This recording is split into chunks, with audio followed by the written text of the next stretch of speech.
Hi అండి. ఈరోజు మనం గంగాదేవి ఎవరి భార్య అనే విషయం గురించి తెలుసుకుందాం. గంగాదేవి శివుని భార్య కాదు, శాంతనుడి భార్య.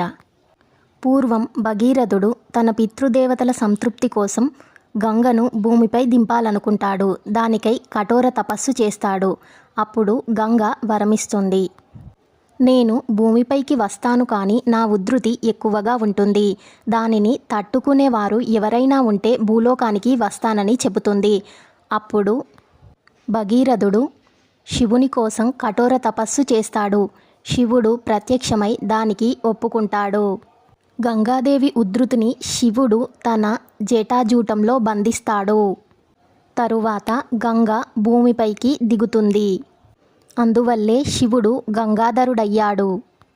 గంగ భూమిపైకి దిగిన తర్వాత శివుడు ఎప్పటిలాగే జటాజూటంతో ఉంటాడు.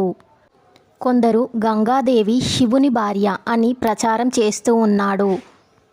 కానీ కాదు, శివుడు అర్ధనారీశ్వర స్వరూపం. పురాతన ఇతిహాసాల్ని తప్పుదోవ పట్టించకండి. హిందూ ధర్మాన్ని కాపాడండి. అందరూ చెప్పండి ఓం నమః శివాయ. అలాగే నేను ఇచ్చిన ఈ ఇన్ఫర్మేషన్ మీకు నచ్చినట్లయితే నా ఛానల్ని like, share, comment and subscribe చేయండి. అలాగే ఇలాంటి మరెన్నో ఆసక్తికర విషయాల కోసం నా ఛానల్ని ఫాలో అవ్వండి. Thank you for watching.